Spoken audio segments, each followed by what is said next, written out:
Lisa Wilson. I'm the Northern Ireland Secretary of SSISI, and it's brilliant to welcome SSISI back to Belfast. I think the first Belfast event since pre-pandemic, when Alan had hosted an event.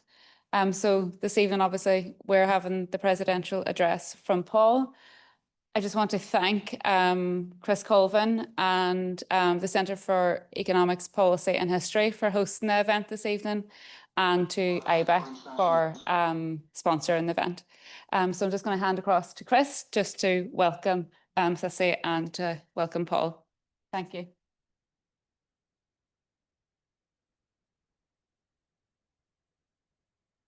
Thanks very much, Lisa. Welcome to Queen's. Welcome to the Centre for Economics, Policy and History, who are hosting you tonight. This was an institution established a few years ago with a big all Ireland North-South partnership grant jointly with Trinity College Dublin. And we are now in our fourth year. And the idea of our centre is to support policy-relevant economic history research and to facilitate our two institutions and wider throughout Ireland in disseminating this to not just academic audiences, but beyond that to other non-traditional audiences. It's been going from strength to strength, and we're very happy to host events like this because, of course, your society, born during the Great Irish Famine, or just at the tail end of it, to try and understand what the hell was going on, right? So that's the history of this society, and so it's very apt that we, I think, are hosting you as an all-Ireland centre of excellence funded by the Irish government, to improve cross collaboration and fertilisation. So thanks very much. So tonight's presidential address, Patrick Walsh, who is a professor at UCD. The title is of his professorship is Global Affairs and Sustainable Futures, which is quite a mouthful. He is also director of something called the SDG Academy, which is a very interesting organization that helps people learn about and supports in the education of UN Sustainable Development Goals. And of course, he's the president of the society. So without further ado, here is Patrick for the presidential address.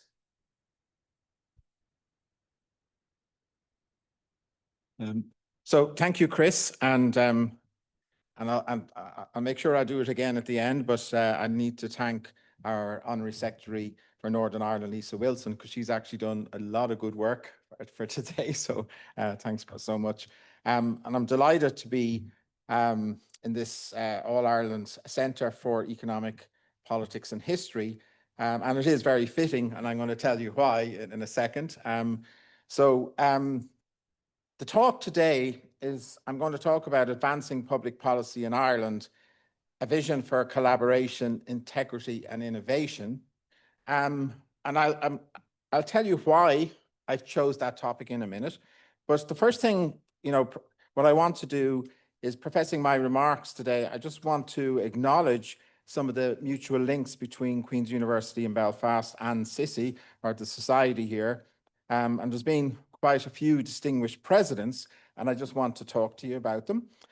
So William Nelson Hancock, who was the 10th president of the society, and he was also the founding secretary, he held a post here, and he became quite an interesting character. So in preparing this talk, I went through the archives. So I became a little bit like an economic historian. And as I was telling Patrick Honohan earlier, I started getting interested in all these people. Instead of preparing the talk, I ended up reading all about these folks. But William Nelson Hancock, I'm going to come back to. There was William Hudson Dodd, who he was later appointed High Court judge. And then James Johnson Shaw, he became the first Pro-Chancellor of Queen's University Belfast. And then Robert RDC, or Robert Dennis Black, he was the 47th president of the society. And of course, he wrote the 100-year centenary, right? He did the history of the society of the first 100 years. So that's a name that's probably familiar to everyone. In preparing this talk, I had a look at some more recent presidents. So I kind of went back to when I first basically joined the society. So I looked at Brendan Walsh's paper on transforming of the labour market, Aidan Punch, marriage, fertility and the family. Donald Butler was exploring the Nordic model. Paul Sweeney, who's online here, declining labour shares in Ireland. John Fitzgerald, who looked at vital statistics. Francis Joanne, patterns of consumption and production of statistics. And Danny McCoy, who gave it up in the Irish, actually, so it's very hard to beat Danny. That was on sustainable development, which is his passion as well. So I guess when I was, just to tell you the backstory here, when I was thinking of doing this talk, obviously each of those speakers really felt they had something to say and deliver in their presidential address, and they put their heart and soul into that. In a similar vein, I'm following that approach, except what's different is that for whatever reason, I went over to New York in 2014 to work with Jeffrey Sachs on what was called a census report for the Secretary General Ban Ki-moon on the sort of work recommendations from work programs or consultative processes through governmental and non-governmental groups. And that was over in 2014. And then I realized, I actually went for a full year for a sabbatical. I realized the work was done, and then what was to go next? And actually, in their wisdom, and I'm going to explain it to you, the UN in 2012 formed a body called the High Level Political Forum, which became the body to review progress on the SDGs for governments and for all the kind of stakeholders around it. So it was the first time, in a sense, that stakeholders, or academics in particular, or women, or youth, or unions, etc., could actually participate in intergovernmental negotiations. So they had a seat at the table, they had a secretariat, they could intervene, etc., right? And at the time, the people running those negotiations for what you know now as the Sustainable Development Goals was David Donoghue in Foreign Affairs, the Ambassador of Ireland to the UN, or the Permanent Rep. And we had Ambassador Kamau from Kenya representing the Global South. And it turns out that there was 9 months of negotiations, and I decided I was going to sit in on this representing the academic and science community under the International Science Council. So that was kind of my role, okay? And I really got interested in these type of, influencing policy agendas and being at the table in terms of actually driving an outcome document. And of course, for a few years after that, I kept going back to the HLPF and some of the subcommittees, etc. And a couple of my colleagues said to me, but this is really nothing to do with academia, right? I mean, where are the academic papers? Who's paying for all this? Like, what's going on? And of course, Enda Murphy, who was in the School of Planning and Environmental Policy in UCD, said, what we're going to do is we're going to write papers about the science policy interface and how it works, and we're going to get grants to do that, and we're going to publish in top journals. So therefore, we can do what we like doing, and at the same time, we have a nice research agenda. So when I'm talking today about SSISI, the society, and trying to understand the process of which science and knowledge from dialogues, how does that find its way into the legislative process, or what's the appropriate thing?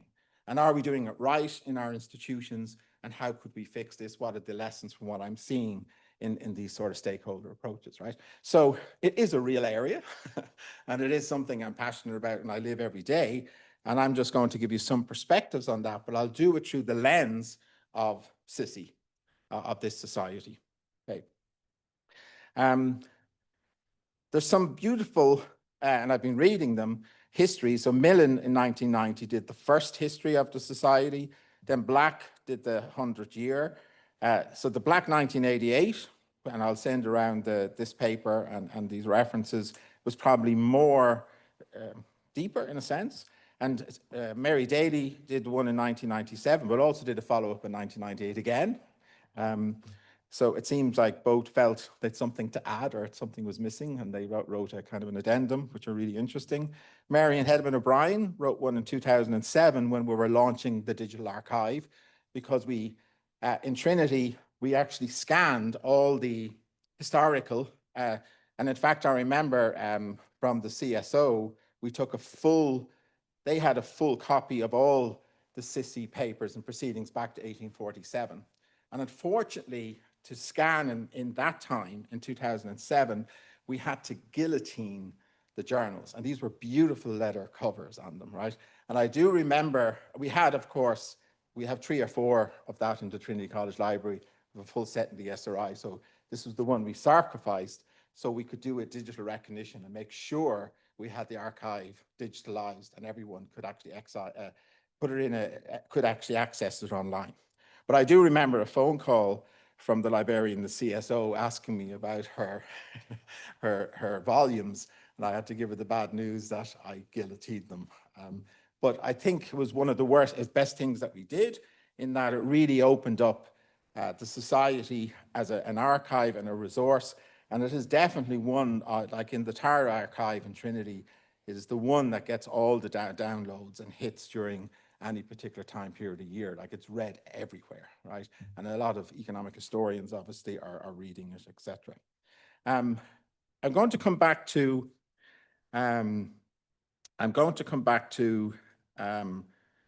Hancock, right? So he was one of the founding members. So the Whately Chair set up in Trinity, set up the society, but it seems to be the case that it was really William Nelson Hancock, as secretary, at a quite young age, he was only about 27, decided that looking outside, particularly in a world of, in 19th century, a world of famine and destitution and problems, he felt, and had this confidence, and I think it was excellent, as an academic, he felt that academics and the people he convened, about 10 people, unfortunately 10 men, saying, I think we could help manage Ireland. I think we could come out of academia, we could actually go out there into government and convene meetings and public meetings and have dialogues of how we can improve the economic and social conditions of Ireland at that time, right?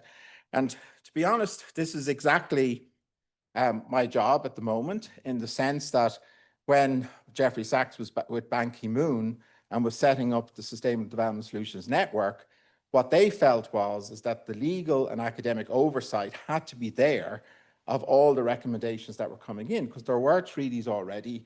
There's data, there's good data and not so good data. There's good theory, good science, not so good science. So the academics have to be in the room, right? And in a sense, since then, Amina Mohammed, the Deputy Secretary General, was the co-chair at the time, and now she's obviously the Deputy Secretary General of the UN with responsibility for sustainable development. She felt that SDSN should continue in its role, and the idea is that it's academia convening partnerships to implement the SDGs at all levels of governance, meaning inside universities, inside corporations, inside cities, at national, regional, global levels. And it's the same sort of mindset that Hancock had at the time. Because look, there's serious global challenges happening with climate change, with geopolitics, with lots of different things. And that it does need academia and people with that sense to come out and say, we need dialogues and we need that capability to actually distill the data, come up with recommendations, and get people talking across government to actually implement and to make changes, okay? And I think that is the actual, that's the foundation of this society. And I think that's really what Hancock was thinking, that academics had that in them to be an independent convener, and they could actually get policy people, civil society people, corporations, like all the stakeholders, to think about how we can create public policy to actually make people better off and happier and have better social outcomes than existed at the time. So that was the mission. So that's going back to the founding secretary. The one thing that I challenge people here to do is that when he died I think it was in 1888, he had done 41 years of service to SSISI. And I'm kind of interested to see who else has done that. And I think there are people that have done that, to be fair. But certainly, this was his passion from 1847 to 1888, and that was 41 years. Just 2 points from reading these histories that I find interesting, right? The first one is very simple about, you know, if you were to say what's remarkable about this society, well, it's 178 year, so its longevity is seemingly the most remarkable thing, right? That it actually survived, right? And actually, I'll let the secret out the bag. I think all past presidents know this, that the one thing, maybe it was Donald the Butler who started it, I don't know, but everyone has been told, your mission is don't let it die, right? So you might have all ambitions and you want to do this and that and all sort of innovations, but that is not your mission. Your key mission is that it goes well for another 3 years. And obviously we have a Jennifer Bannon from DC. We have a very nice president coming in, very good council, very good honorary secretaries and treasurers. So I think, and even the council is looking very strong and very good, particularly with Philip Wales here from Northern Ireland Statistics, and now we have the CSO working well together. So I think there's a very good chance it's going to survive another 3 years, right? So that's good. The other thing, though, more seriously, is that there has been in all of the histories an attempt to say, well, these dialogues that you're having and these, you know, and then you actually publish it in a journal and you summarize and synthesis and put in the conversations, have they had any impact at all in terms of legislative change, right? And each and every one of them have tried to think about that, right? The one that I tried, myself and Ciara Whelan tried, was when we looked at the Capital Investment Advisory Committee to T.K. Whitaker, who's another former president of the society, right? That was made up of Loudon Ryan, he was a professor of economics and the Whately professor down in Trinity, Charles Carter, who was up in Queen's, and it was made up of Paddy Lynch in UCD, right? And myself, and for whatever reason, just reading the footnotes of the paper that a couple of papers that Loudon Ryan gave to the society, we became convinced they had read the readings of Hirschman and why that was actually in the capital investment plan or the industrial plan. It just looked like a blueprint of Hirschman, who was in Harvard, and he was doing it for South America, and they copied it. And it seemed to be a big thing at the London School of Economics at the time. It was a big thing for Loudon Ryan at the time. So we were very quick to jump in. There you go. There's a link. Here's somebody who understands industrial development on his advisory board, having coffees and lunches, and he was, and obviously Whitaker himself was presenting these types of papers and getting feedback. So that must be the blueprint that led to Ireland being so successful in industrialization. It came from this society, right? So that's interesting until a paper given to this society last year by Graham Barlow and Esmond Burney from Queen's. They actually said, I think you have to look at the readings and counsel of Charles Carter, right? And of course, again, instead of preparing this talk, I started reading these papers. And indeed, he had written papers on industry and technical progress, investment in innovation, science and industry. These were big papers that he had for the Royal Society of Arts. And, you know, the point is that like Carter himself, I just want to say, the papers he did actually present to this society weren't on this issue. They were actually on data. They were actually, what he really was concerned about is the ability to compare regions in the United Kingdom, like Northern Ireland, Southern, or Ireland in general, Wales, Scotland, and England. And he was very concerned about the lack of data and interoperability of data. And I think we're here again with that in terms of the data issue. And I'm going to bring that up in a few minutes when I get onto the core of the talk. So he had a very nice paper to the society basically on a comparison of national incomes and social accounts of Northern Ireland, the Republic of Ireland, and the United Kingdom. And that was one of his things, right? And again, Carter obviously was a big personality because before he died, he had 2 honorary doctorates up here in Queen's and the University of Ulster. And actually, the National University of Ireland gave him an honorary doctorate, and so did the University of Dublin.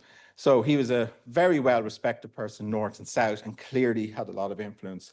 So again, Graham and Esmond, they were very clear that they thought it wasn't Loudon Ryan. It was actually Charlie Carter who had influenced Whitaker, and that's why the Republic industrialized the way they were. But I think Shane Whelan, looking at this issue, and he did a history of society last year, was very clear that that really the power of this society is not to take credit or anything for any of its members, because clearly you've had eminent people from the SRI, the CSO, the different Department of Finances, the different universities. And in the end, what you really would hope for, that these dialogues that we're having, the 7 meetings a year, the interaction with the academics and people from other departments and other parts of the country, basically, he said, it gave them a little bit of hope and encouragement so they could have a better future for Ireland. And this sort of exercise of trying to map the discussions in the society into legislative change, both north and south, is really maybe just too difficult, right? To be fair, myself and Ciara Rankin tried it once, because when the legislative was digitalized in the Irish government, we said, okay, this is our chance. We've got 2 resources digitalized. Let's start searching.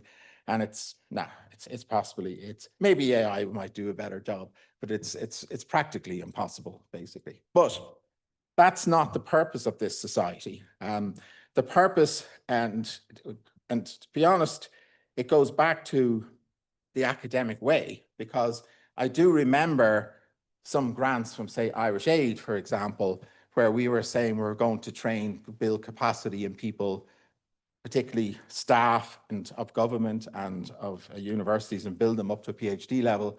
And they heard that we're spending money on seminars and conferences and dialogues. And they said, well, what is that about? Like, what does that do, right?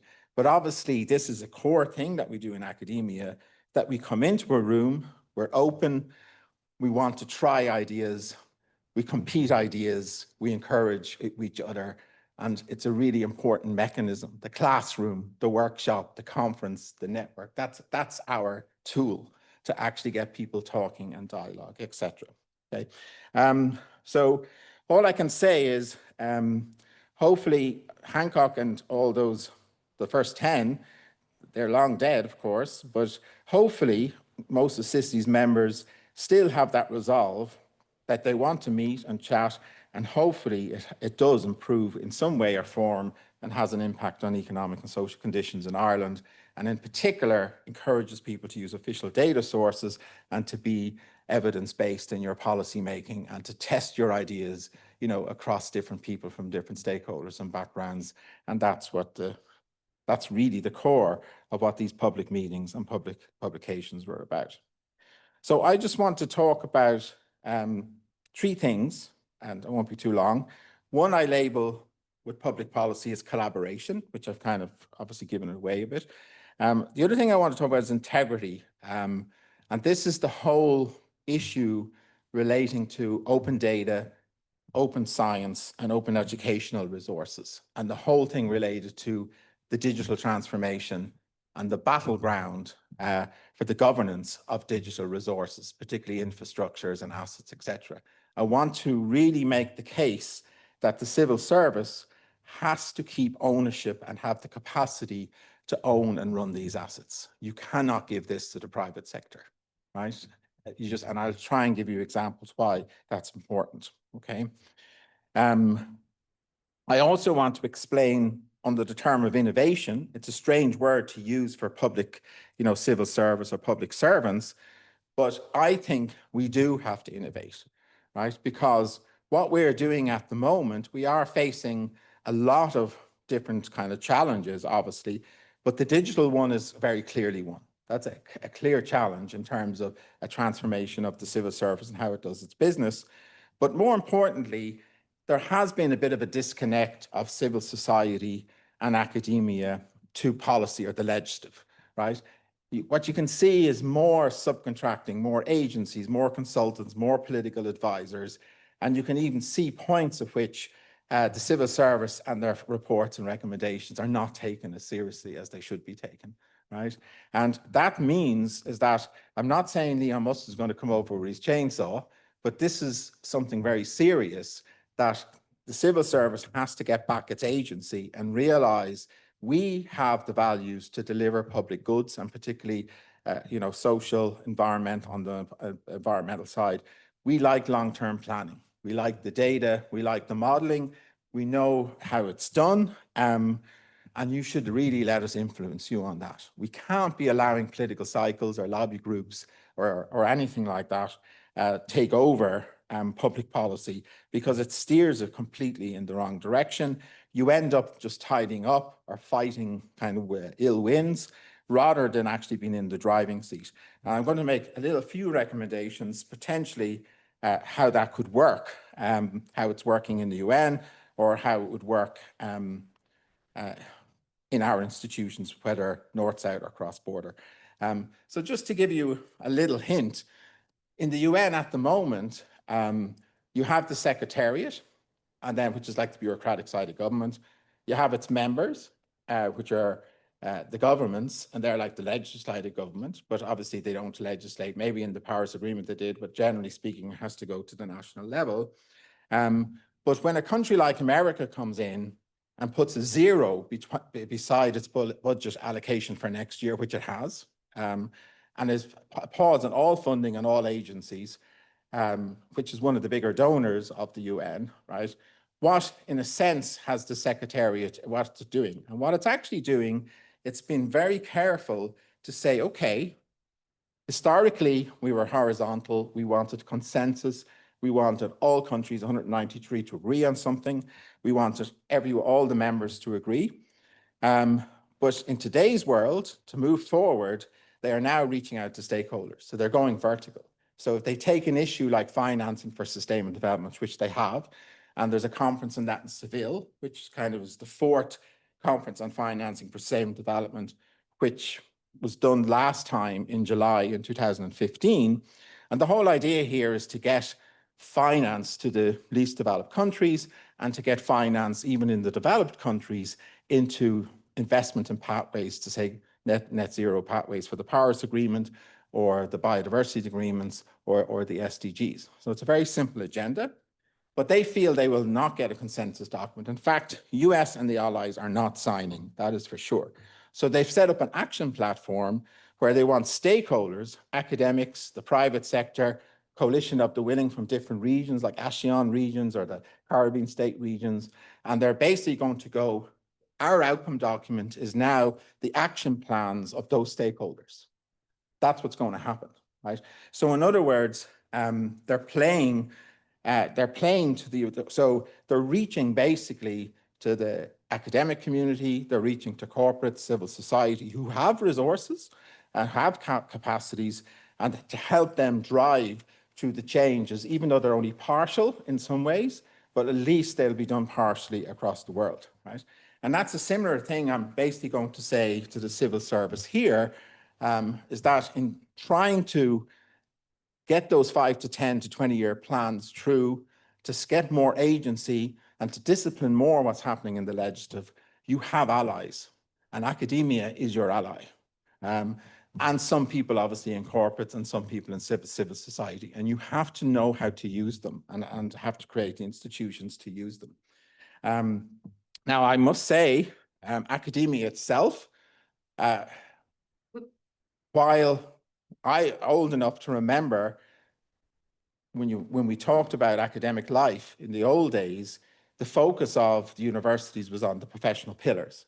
So you had basically people thinking of, when you came to a university, it was about the engineers, the doctors, the social workers, the lawyers. It was really about that, right?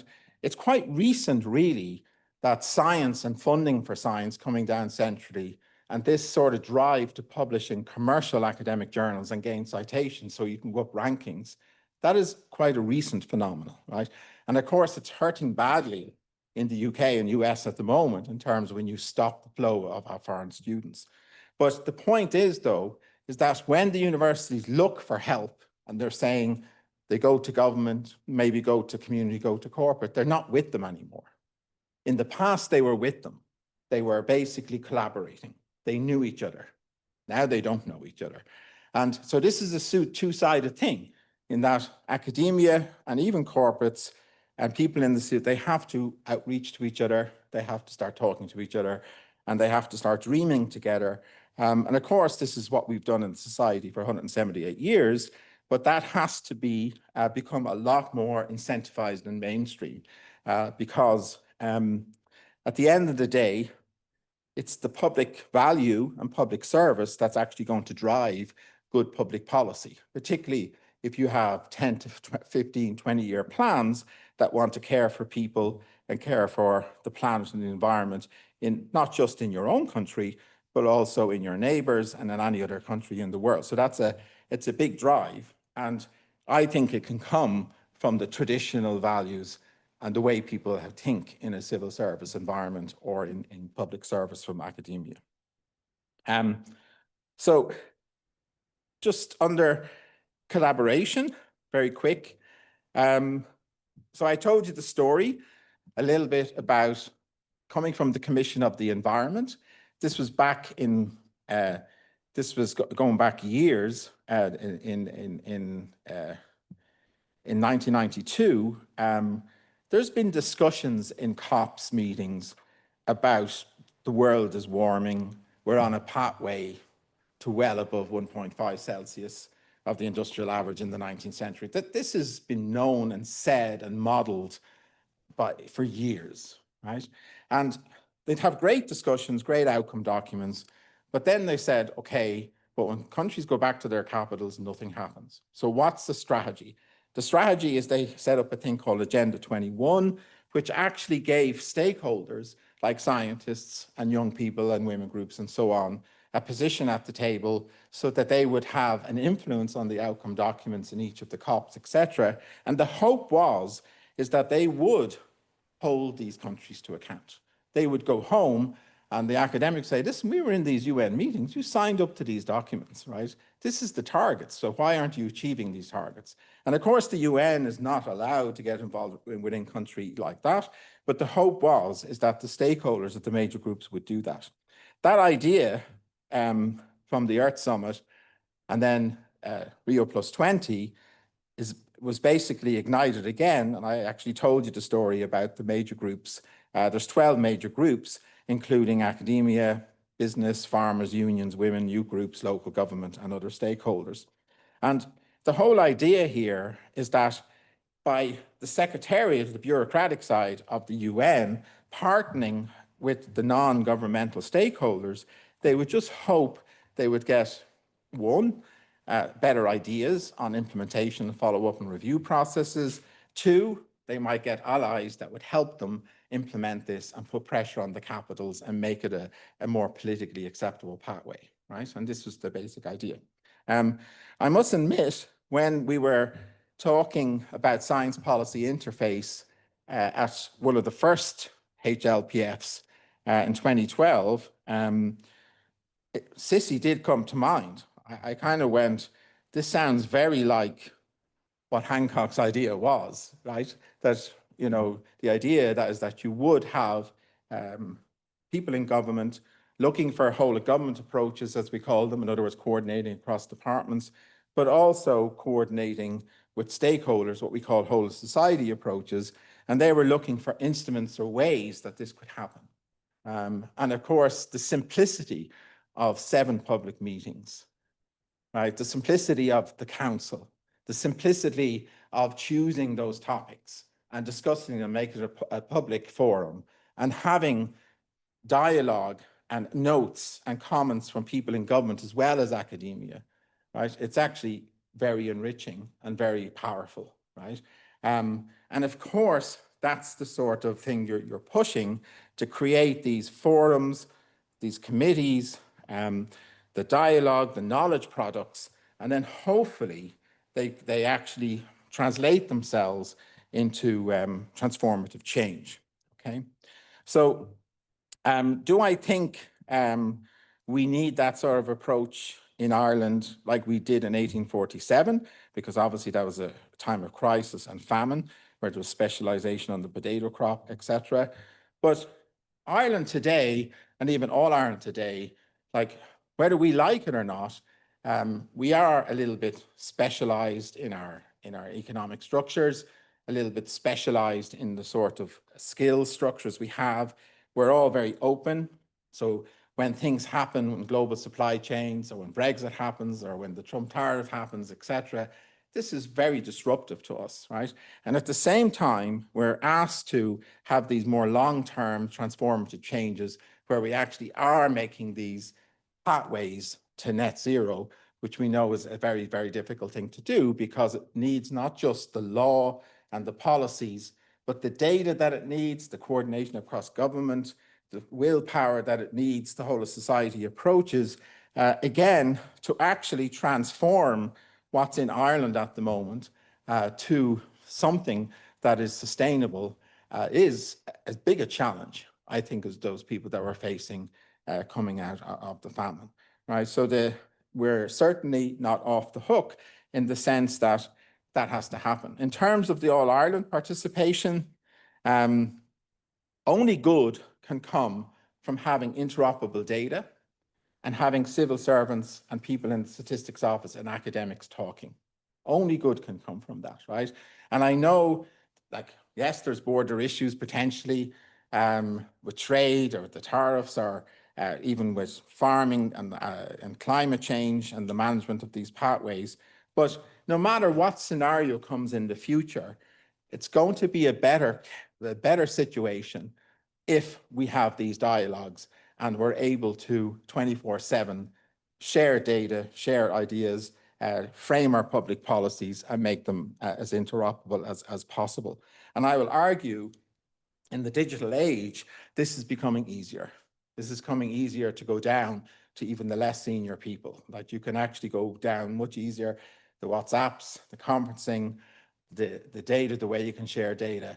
But the problem is the governments have to be capable of running digital platforms, owning them, owning the assets on them, owning the licensing on them, owning the applications and the sort of data and information that comes on. If the government doesn't own those things, it's not going to be easy to transform governments, and the governments are not going to find it easy to use policy to transform society, economy, our governance and environment into a sustainable future, basically. It's just not going to happen, right? So integrity. So what I found interesting is that the first global governance document on what was called the Digital Compact that was signed on the Summit of the Future Annex 2 last summer. That was the first time governments had some agreement on how to govern or think about digital assets and infrastructures and applications, and AI being one of these things. Before that, it was the Wild West. There really was no conversations, right? And, you know, you listen, of course, Google are there. They'll all turn up, the private companies, and they're dead keen to basically take charge of all of this. But they'll tell the governments, though, but we really don't have the money to have the digital infrastructures and data centers. Maybe you could invest in them. And the other thing you could do is the information that's flowing on them, make it a little bit easier to harvest and trace, and, you know, a little bit more interoperable, so that, you know, we don't have huge hassle getting the data together, because that's quite a difficult thing. But when you do that, give it to us. And you regulate us if you can, but we'll run things. It'll be fine, right? I would say that is not good. And to be fair, one of the things SDSN did, and it's civil society, we let it rip, basically, on the Digital Global Compact. We said, you've got to, if you want public policy at home and good global public policy, you've got to keep it in state ownership. You have to do that. You have to build your own infrastructures, have ways of doing things. And the reason why I was so confident in saying this is that if you go to library conferences, IFLA, right, and you actually go upstairs, NASA has nothing on this, right? The digital librarians are so far ahead of the private sector, it's just unreal. That's what they do. They archive, They basically preserve digital products. They know how to license them. They know how to put on AI handles. They know how to have traceability. They know how to make them free and usable and distribute them to everyone, even across, there's a thing called DSpace, which is in every library of the world. So there's no such thing as, oh, there's Zoom here and Teams there, or Google here and you know, WeChat in one place. In other words, it's completely interoperable. If you want a digital highway that's publicly owned, completely interoperable to transfer all your digital data, all your digital education resources, all your digital research, the librarians have it. And not just have it, they innovate on it, and they. So the point is I was very convinced that actually the public sector potentially can have this knowledge. And at the end of the day, when you think about the academic thing about teaching somebody to write an essay, right? Citations, they go to the library, they find a source. That source has to be a credible source. That source, you have to check the citations. Even with the data, is that from official data sources? How do you know that? How do you check that? This is something we all learned in the first few weeks of economics in UCD or Queen's or other. These things worried us, right? But this is what they do. They make sure that data and information has integrity and it is actually true and it's findable, accessible, interoperable, and reproducible. And this is their mandates. These are the sort of principles they operate under. And we have to trust that that can actually happen. And the thing is that if you're really to do north-south work, you're really thinking about economic policies and their impact on society, on households, and impact on environmental issues, whether it's pollution or biodiversity or etc., you need the data. And the problem is we don't have the data, right? So we have, you know, company accounts that would give us good economic data. We'd have household surveys maybe that give us good household data.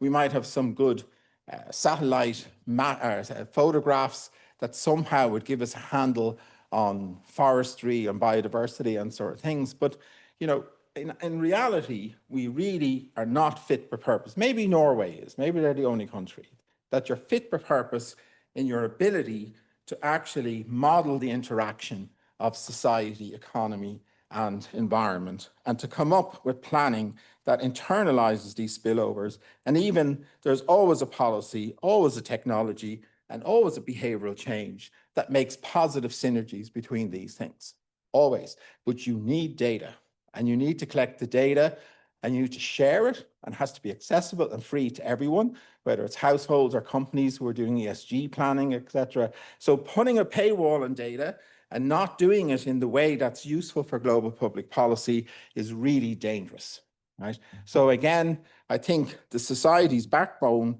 was always statistics in terms of the CSO, and obviously up in the Northern Ireland statistics as well. But you can see already, are they fit for purpose in comparing the North to the South, even on economic data, disaggregated data? Are they fit for purpose in modeling environmental, societal outcomes? What needs to be done? How do you put this data together? What archives is it on? How is it, you know, made sure it's information with integrity and it's official and easily findable and accessible and reusable and interoperable? And this is a job for the civil service and for academics to help. Because if you cannot do that, nothing's going to work, right? So just in terms of open science, so I'm talking about open data there. So open science and what's related is open education resources. So what I think about what they call open science is a PDF, a research paper. That's what they're really discussing. And who owns the property rights over this? Is it branded in Nature, or is it done in a community journal like SSISI and so on? And education resources is what you'd put up on your LMS, like your Moodle or your Brightspace. And it's like a folder, if you like, of videos and PowerPoint slides and homeworks and answers and papers. So it's a bit more complicated than just a PDF as a digital resource, but it is an open education resource, okay?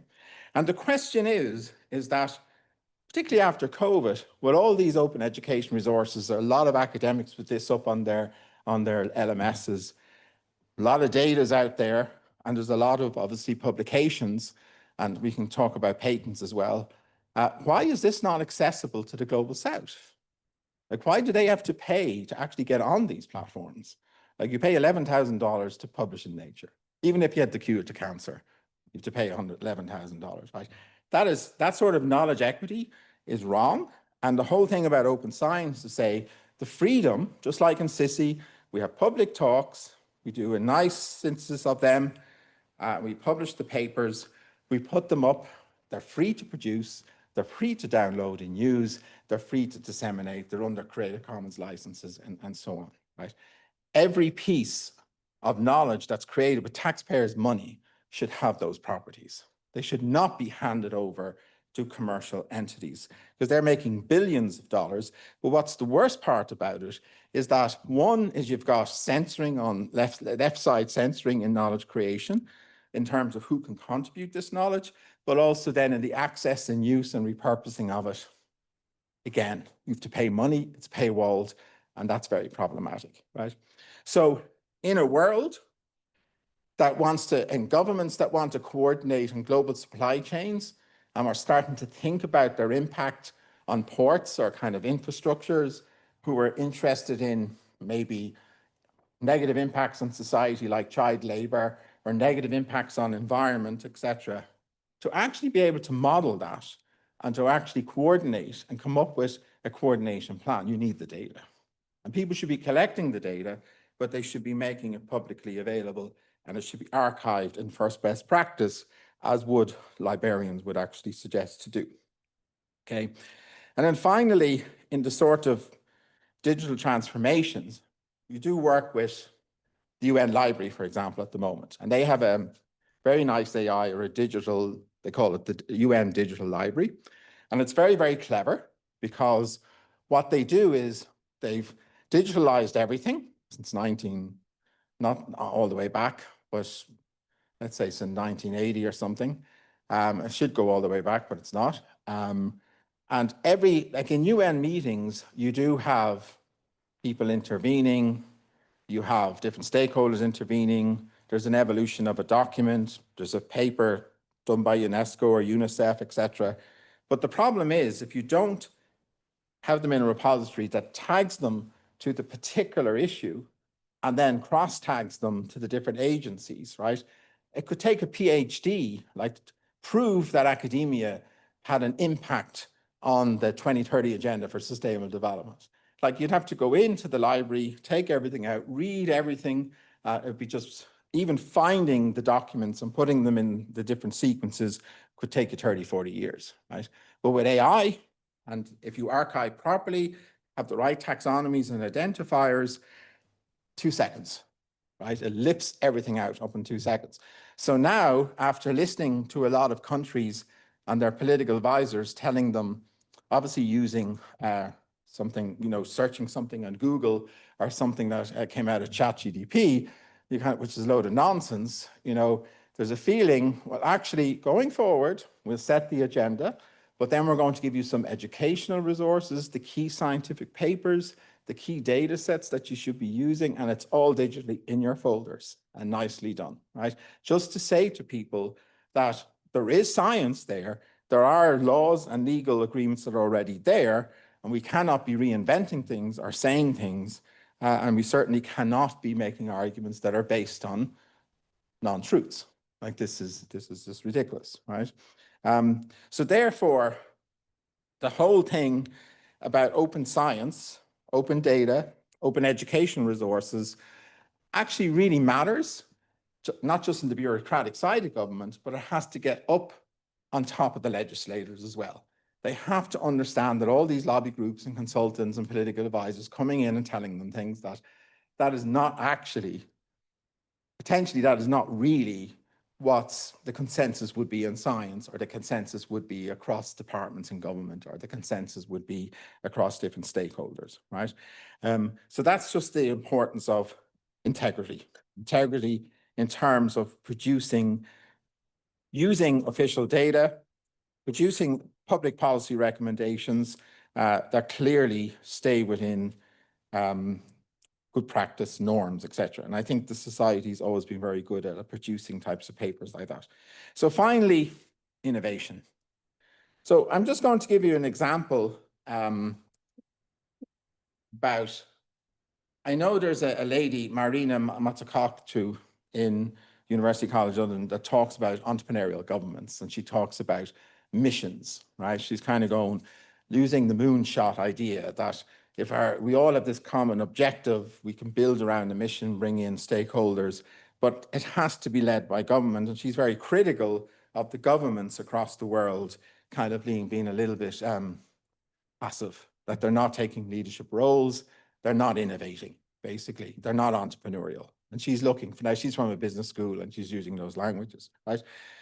But I would say somebody like Whittaker, and we've done it before, when we look at that little case study that we talked with that Investory Advisory Committee of Loudon, Ryan and Carter and Lynch and this society, there's an example of an entrepreneurial government. It was somebody who was capable and had influence on the legislator, like Lamass, capable of doing a plan out 5-10 years, who understands what we have to do in terms of becoming export orientated and moving away from protectionism. And that's the simple idea at the time, that there was good reasons to do this and how to do it and how to do it well, etc. Right? And that would be seen as a entrepreneurial government or innovation. But I'm just going to give you another example. We produced a paper a couple of weeks ago at what was called the Finance for Sustainable Development Subcommittee, or the 4th preparatory meeting for the Seville Conference on Financing for Sustainable Development. And our concern is that insurance was not mentioned at all as a financial instrument in any of these documents that I have seen in the UN for the last 20 years, right? And of course, when you talk to people who are thinking about investment, these transformations are uncertain and risky, right? So these are transformations under uncertainty. And, you know, if something is not insurable, it's probably not, you will not do the investment. So we ask the basic question of a lot of CEOs of the big companies like Swiss Re. Swiss Re sponsored us, but of all the reinsurance companies who underwrite all the insurance companies, why are you not at the table? Why are you not there? They're talking about trying to get finance to developing countries where the intergovernmental banks seem to have nice legal frameworks. There seem to be some state guarantees from donors coming in, but where's the lever? Who's doing the modeling of the risk? Who is actually potentially creating a floor where they would actually risk share with you? So if there was a default, they would step in. These are $50 trillion asset industries, right? They could potentially set. So why aren't you at the table, right? And of course, the answer that comes out is we don't know who to approach in government. There's no risk officer in the Department of Finance. There doesn't seem to be any appetite. Like, you know, I don't know whether this was the case or not with the Children's Hospital, but when it was delayed, like, was that not insured? Were those delays not insured or something like this, right? So the risk is always on the taxpayer, right? So governments should be capable, like our society, come in, chat with the private sector and academia, and come up with products and innovate so that there is a PPP delivering on a global public policy, like getting 40 years of loans, cheap interest rates, so we can have health and education across lots of different countries of the world. And this could be solved in 2 seconds. But the problem is that the dialogue is not there. And probably, like I said, the academics have their own problems. It's the same that maybe the public sector or Department of Finance are just not open or thinking about that potential solution or something they should be engaging in, right? So hopefully next week we'll be putting in an action plan just to show that there are possibilities, taking countries like this Association of Caribbean States, for example, taking countries like China, the Vatican's assets, etc., that there are countries interested in donating and underwriting, but there has to be products that are there through the intergovernmental banks that are underwritten, but also the big insurance companies give the leverage or the actual modeling. So what they model is to say, They model it, they look at all the risks, and they say what's deterministic risk. What that means is that there's agents that can actually do something to get rid of that. So what they'll say is, no, if the government does that or some other thing comes in, the deterministic risk is gone. They get it down to what's called a residual risk. It's a purely kind of random or unanticipated risk, right? And then they'll come in and go, okay, you pay us a premium for sure, but we will, if there's a default, underwrite it and we will pay out. And that gives a lot of countries with state guarantees a bit of confidence, and it also gives the intergovernmental banks a nice way to do something, right? But I'm just trying to give an example of where, if actors from the private sector, academia, and the public sector got together and they think about the transformations that are necessary to go on pathways to sustainability like net zero, like our climate action plan or a biodiversity framework or the SDG plan we have in Ireland, that they require a whole of society, whole of government approach. And they do require the simple things that happen in, say, SSISI, in dialogues, and fleshing out, getting the confidence to take control and have agency to propel things forward. And that's the civil service and the public service, in a sense, taking charge and saying, we have these values and devotions, and this is our job to be capable of modeling and telling the legislators and giving recommendations how there can be these pathways. And any time that we see other actors, if you like, pushing you out of the way, it's just, this has to be overcome, because clearly we can make the case, I think you could make the case very simply, that lobby groups, you know, different types of subcontracting out work from the civil service, or advisors that come in on with particular interests, they are pushing policy in a too short-term mitigating way, right? They're not seriously doing it. So if you look at data since the financial crisis, and it's not just Ireland, the paper that was given to the Society a couple of weeks ago by Kieran McQuinn, like, he talked about the lack of public capital expenditures that has not really gone on, because we're just simply not getting the roads or the housing or the sort of public infrastructures, the data infrastructures that we need. And that's the same problem, right? So why isn't the civil service and academia and stakeholders capable of making the case? This has to be done, right? There will be winners and losers, but this is the way it has to be done. Okay. So I'm going to finish here. So hopefully I've convinced you a little bit that what this society did and what Hancock was thinking about back in 1847, that this idea of bringing academics and different stakeholders together, particularly government departments, across government departments and across the island of Ireland, actually was a very good idea. It was so simple and has led to a lot of very interesting, potentially led to a lot of interesting transformative changes.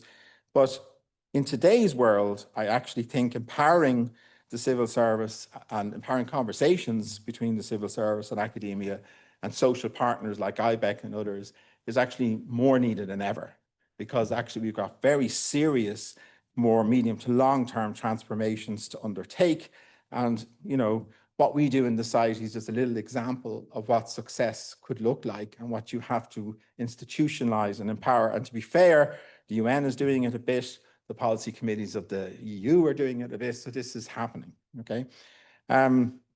So lastly, before I sign off, and there's going to be a panel, acknowledgements. So for the last 3 years, I'd like to thank the council, obviously, they're very supportive, and we didn't let it die, and that was the key thing, and people stepped in giving papers, so it was excellent.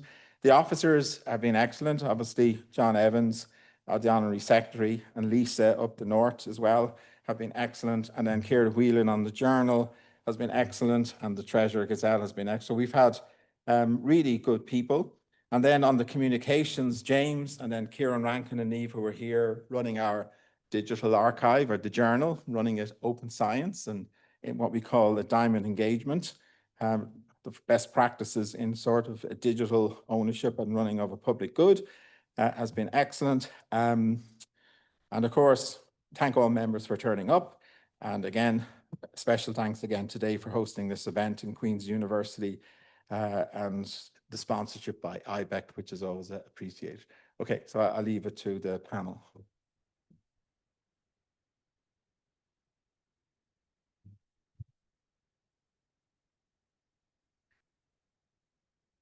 Yeah, so we're going to follow now with a panel discussion. Thank you very much, Paul. It was really insightful and interesting, but we're going to have a panel discussion with 4 panelists, but I'm going to invite each of the panel to speak and kind of speak in notes probably from here because the people online see you best.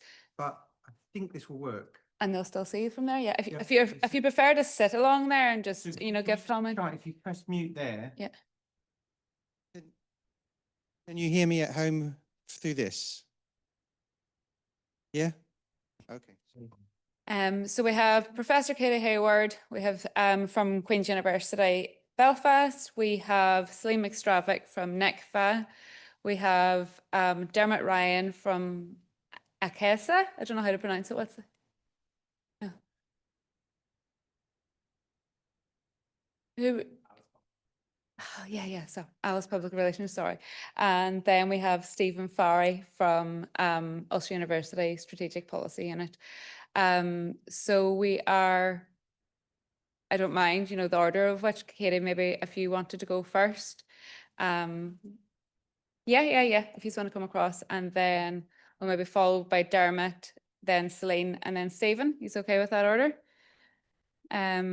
So for each of the panelists, I had kind of outlined a broad sort of question, kind of not to kind of address today. So for Katie, I suppose what I was trying to kind of leaning into kind of what I knew what Paul was going to talk about in essence was to try and lean into Katie's expertise and knowledge as somebody who's obviously a very trusted academic and leaning into very politically sensitive topics. And to kind of gain from her experience how you, an academia who's often accused of pushing particular agendas and kind of facing growing public suspicion and around particular ideologies. So what does it take to build these kind of durable, trusted structures for kind of co-producing knowledges and building up that knowledge and that trust between academia and state again? So I'll hand it to you, Katie. Thank you. Thank you very much, Lisa.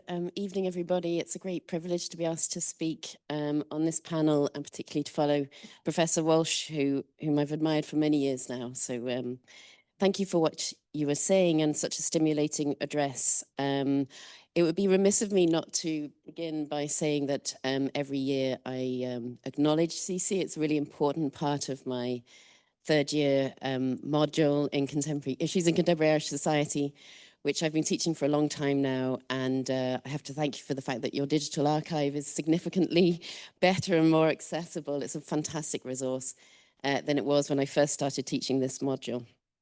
One of the ways I begin, obviously, in teaching 3rd years is to try and encourage them to start flexing that sociological imagination. And it seems more and more important and difficult. And one way that I do this is, of course, to look at the work of C. Wright Mills, and in particular, this quote, which I'll share with you now.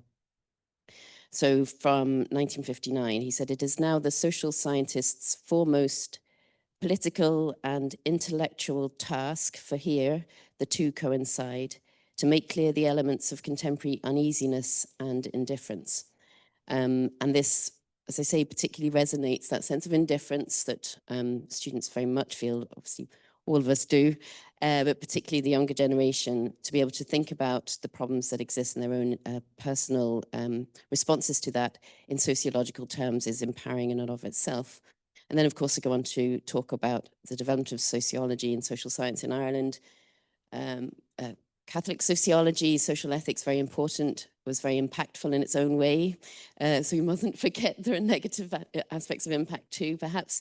But also, of course, the official or rationalist approach, which I would classify SSISI as being, and drawing upon Mary Daly's fantastic article in '97 on the a spirit of earnest inquiry, I think she calls it, which is wonderful.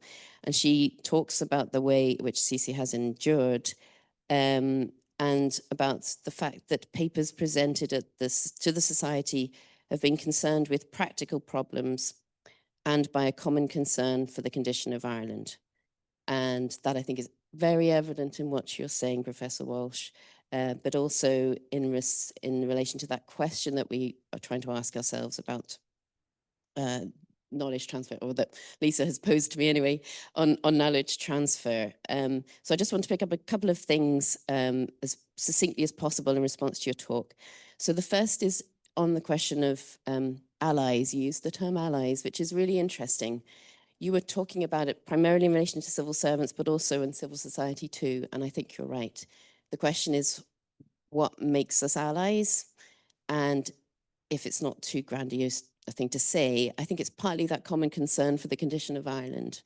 And I think we don't find allies everywhere in society or stakeholders, groups, business, civic society. We certainly don't find them everywhere amongst civil servants. So in some ways, the question of alliances that can be meaningful, impactful in a certain way, or useful, or indeed beneficial for Ireland, for Irish society, is around finding those people who, that common concern and the respect for truth and for knowledge, and an appreciation for the fact that the quest for those actually is beneficial to wider society and absolutely fundamentally important. So building relationships with trust with them, enabling quiet contact that nobody else will ever know about, and also having being able to use our public voice, which is a privilege that we have as researchers, as academics generally, in a way that basically respects that relationship of trust that we have with civil servants. Also being able to ask questions or to pose questions to them that are not being asked otherwise. A second point I want to make is around being very aware of the limits of institutions. Brexit and the experience of Brexit, and observing very closely, but thankfully not personally having to experience it, what Brexit meant, what civil servants were being asked to do, and the distortion of the truth and where that took people, was a really sobering lesson. And it really reminds us that we must not take anything for granted, and that the unthinkable can happen and people can be asked to do the unthinkable. And in Ireland, we've been privileged up to this point in recent history that people have not been asked to do that, but it is very, very possible. And indeed, you know, I'm almost expecting it to happen, and most certainly expect it to happen again in the UK in a very vivid way. Secondly, being aware of the limit of the institutions of the university. And I could talk a lot about this, but the neoliberalization of the university, which you touched on a wee bit, and the emphasis upon information, the commodification of knowledge, whatever that means, et cetera, all of this, and of course we're seeing it in horrendously evident ways in the States at the moment, just how susceptible universities are to manipulation and to being silenced in many ways, and how they anticipated, they were obedient in anticipation of an abuse of power. So my key point here is that the independence of SSISI is absolutely really, really crucial.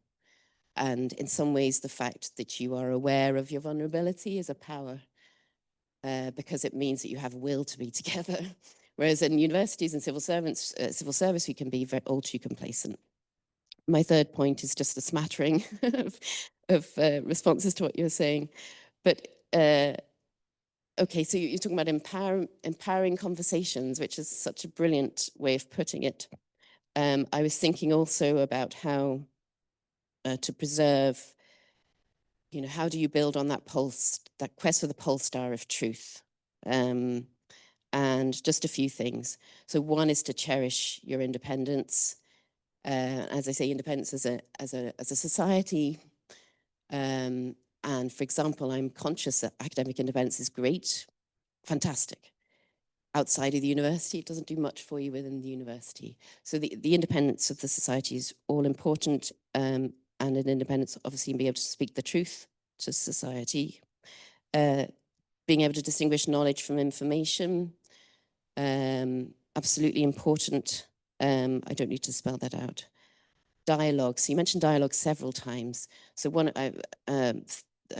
challenge I've taken on, in addition to Brexit, now that Brexit's done, is AI and what that means for the university. And the point I ended up at is really appreciating the importance of discernment, and how precious that is, and how you need to dialogue and engage with other people to get discernment. It's not something that you can really find by yourself, no matter how much time you spend in the library. So dialogue is really crucial, and foster that, and don't ever, and be rigorous in that dialogue, I think. And in so doing, ensure that knowledge as an active thing is protected and preserved. And finally, in relation to integrity, you were talking about integrity of data, Professor Walsh, which is absolutely right, but also this integrity of ourselves as thinking human beings, and just to be absolutely wide-eyed about the fact that what's missing in artificial intelligence in many ways is the fact that there's no accounting for intent or truthfulness in whatever the cognitive processes are in the machine learning. And so at this point, I will conclude by sort of coming back to that point around intent and truth, and the intent for the concern for the condition of Ireland is actually a really remarkable thing. And with that, I will conclude. Thank you.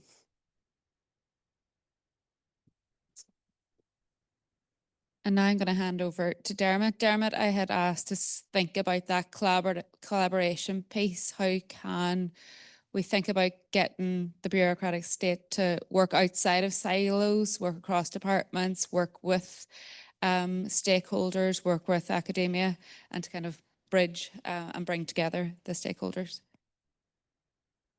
Thank you, Lisa.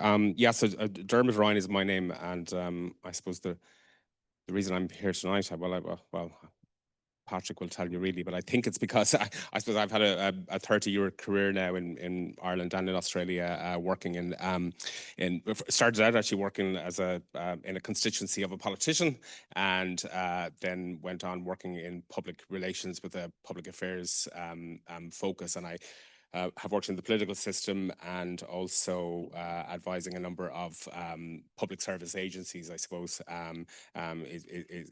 is what I do mostly. And I suppose I was really trying to think, I was asked to kind of talk specifically about collaboration, innovation, and risk.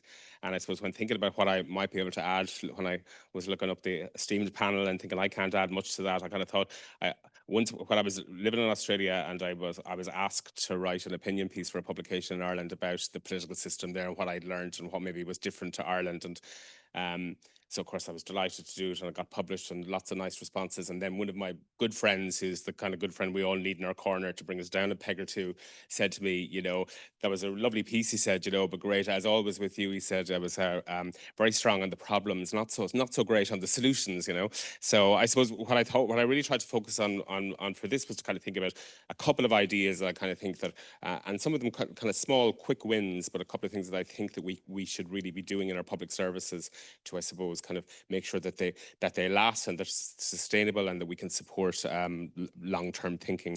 And I suppose in terms of innovation and collaboration, I mean, firstly, I would say they definitely, I would be strongly of the opinion that they are happening very well in our public service. And, Lisa mentioned at CHESA, who I do some work with. It's a group of, and we have a member here with us tonight, but a group of 100+ CEOs of government agencies in the Republic, and there's an equivalent organisation here called the Chief Executives Forum.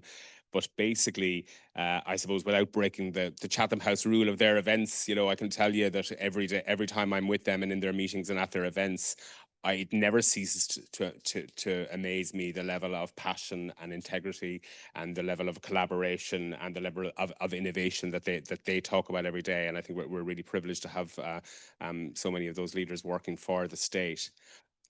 The one area I think perhaps that I would have some concern about, my concern, and this kind of comes into I suppose some of my other passions around kind of participation and democracy is the whole area of risk, and I think that we are at coming to we're in a very dangerous spot around kind of giving people in working for the public good the room and the space to take risks so that they can innovate.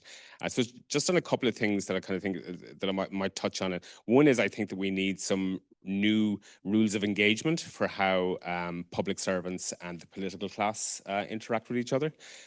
Secondly, I think a focus on plain English and storytelling, and that's something that the public service really need to take on board. I think a third thing is addressing really small issues. People get really annoyed about really small things. And you know what?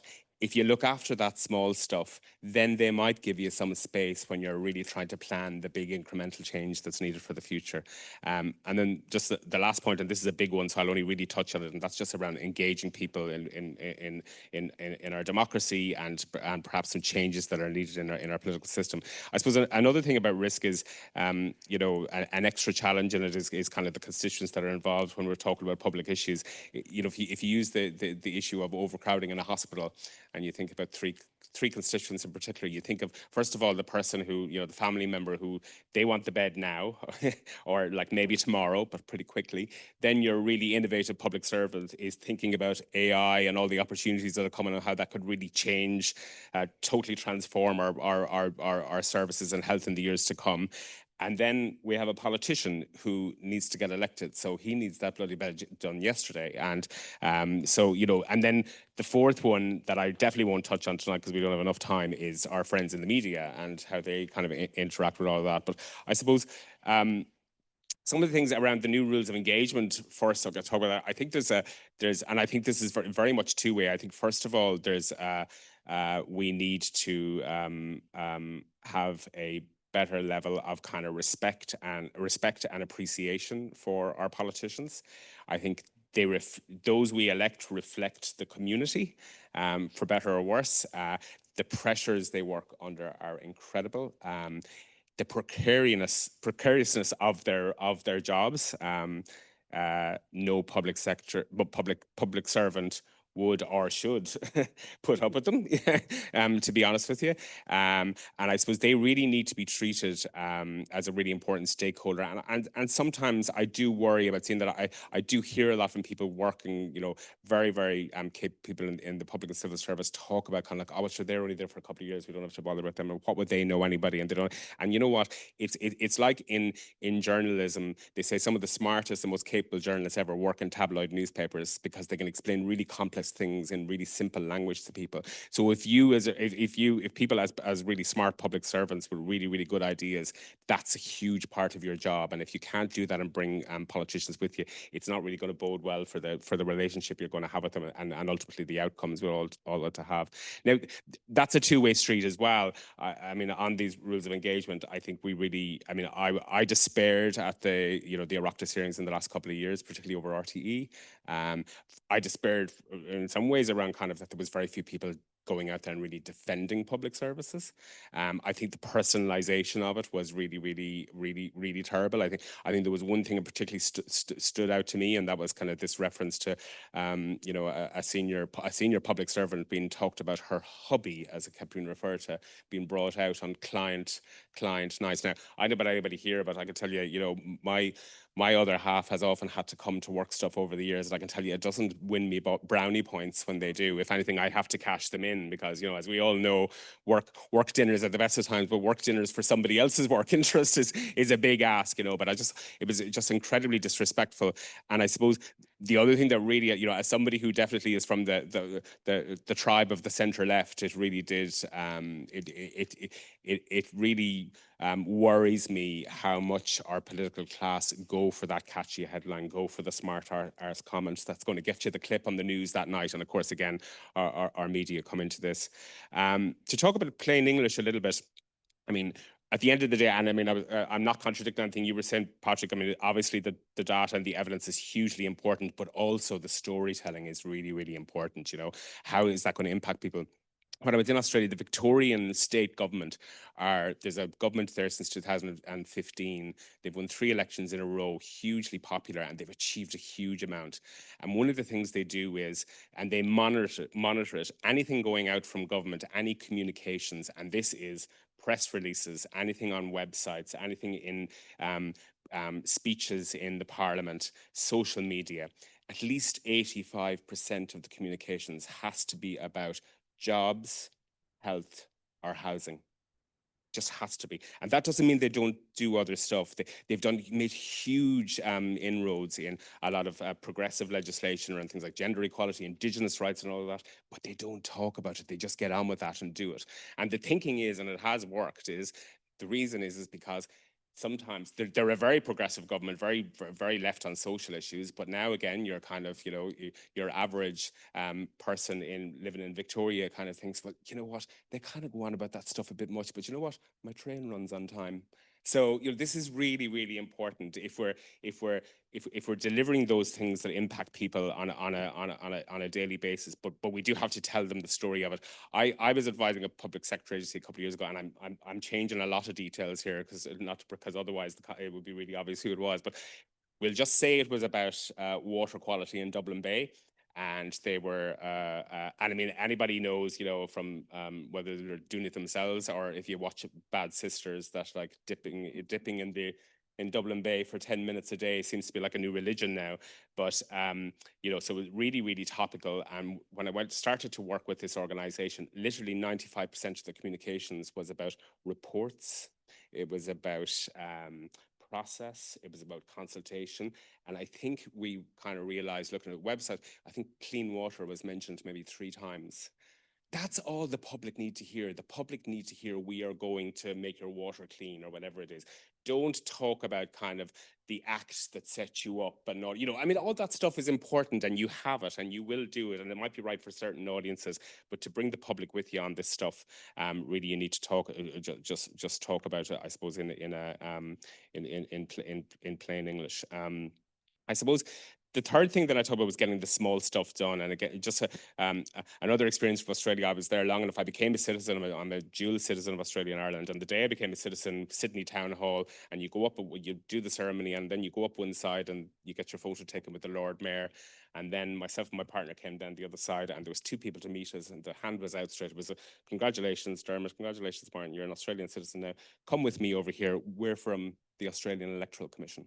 And there and then, we were put on the Australian electoral roll, and then you know, you're fined if you don't vote. There's when you go to vote in Australia, first of all, you can vote on the day of the election like you can here, but also up to 3 weeks beforehand, you can vote at a limited amount of polling stations in your area. You can vote a postal vote. You don't have to be in the army or have be an astronaut to have a postal vote, like I think you do in Ireland.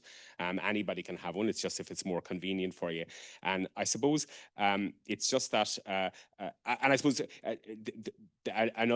I suppose the Irish version of that story, if you like this lately, I mean, and we now have an electoral commission, which is great, and I think they're going to do some good work. However, like the stories recently, I have a friend who's from Galway and hasn't lived there in 10 years, and he went home recently and he happened to his parents' house and happened to find a letter there that had come in a year ago. And the letter was, "Dear James, we note that you haven't voted in 4 or 5 elections, or whatever it is.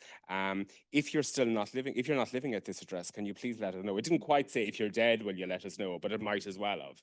And I mean, I think it's great we have an electoral commission, and I know that, but like, I don't accept that there is absolutely no reason for a letter like that ever to go out to anybody in Galway ever again.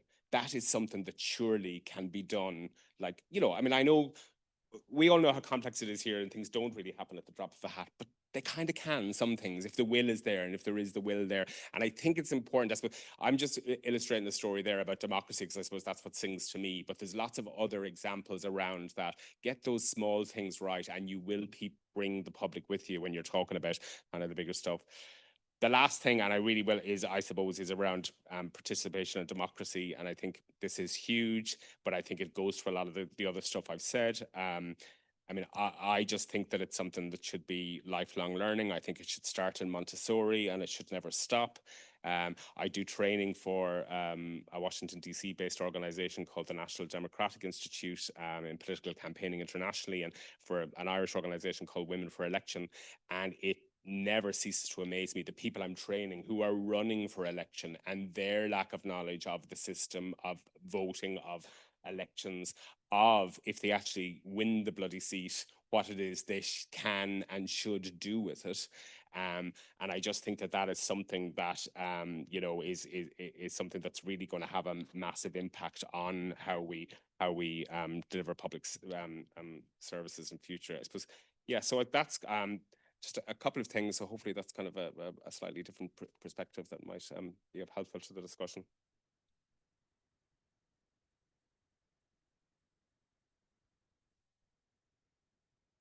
Next up, I'm going to go to Celine. Celine is the Chief Executive of NICFA. So I had asked Celine to think about how the state collaborates basically with the civic society and the community and voluntary sector, and how we might work to improve that, and also to maybe just thinking about some of the things being spoken about, how the civic society can impact back in then to the state, that kind of collaboration in and out.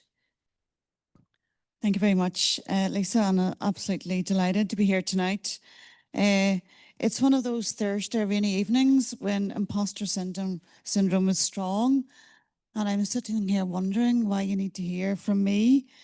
And then when I listened to the presidential address and my fellow speakers, I thought, you need to hear from me. You need to hear from me. Because I'm going to bring a very practical and pragmatic approach to our conversation tonight. So anyone who hasn't heard of NICFA, we're the Northern Council for Voluntary Action. So we're basically the umbrella body for the voluntary and community sector in Northern Ireland. People have heard of the Chamber of Commerce. We are it for the voluntary sector. So my last count, we had nearly 1,600 members. Those members range from food banks, housing charities, tennis clubs, GAA clubs, mental health support networks, you name it, we're there. And I often say we are where the market feels. You'll find our sector. And we are the connective tissue of communities. So when I looked at the subject tonight about public policy, and it just struck me that public policy for me is what governments choose to do about the problems that face society. And that word choice is where the dilemma sits. And do they choose to take evidence on board? Do they choose to go with their political leanings? Do they choose to listen to lived experience? That for me is always a risk. The presidential address made a very compelling case for whole of society policy making, and of course I'll agree with that. But I think if we're really serious, and it's not just words on a piece of paper about collaboration between government and academia and civic society, I think we need to be really honest and acknowledge that we're not all starting in the same place in terms of power, resourcing, or capacity, because we don't invest in civic society properly. We just hope for the best. We have various funding streams to our organisations, and we just know, because they're all values-based, that they're going to be there tomorrow. Our sector's often asked to be at policy-making tables, and of course, I really welcome that. But far too often we're expected to be there at our own expense and on a shoestring, and we should feel absolutely privileged to be asked. I would really challenge that, and I would say policy making does not make any sense without us being there, because we bring that lived experience. I watch as our civil service invest in policy officers and economists and data people, and I watch with envy the academic research grants, and I question what the equivalent investment is in civic voice and in research from the lived experience from our sector. I'll give a very practical example. Very recently, where our Northern Ireland draft programme for government was launched, and all of the amazing talk of transformation. And I was invited to several roundtables up in the lovely Stormont Castle as the token non-civil servant, non-private sector, non-academic. I, of course, felt very privileged to be invited because I had nothing else to do that afternoon other than change the world. But what was interesting for me was the conversation about public sector transformation. And I had to, at every opportunity, remind them that it's public service transformation and that our public services are delivered by more than our public sector. And in fact, if you look at delivery of mental health needs in Northern Ireland, I would argue that our sector are the ones at the coal face, because it'll remind you we're there when market fails. Another example, I don't even know where to start, with our anti-poverty strategy and how much our sector has worked relentlessly over the past few years to inform how that strategy should look. And it's not rocket science. We all know how to solve poverty. But that brings me back into the issue of choice and the choice that our politicians make.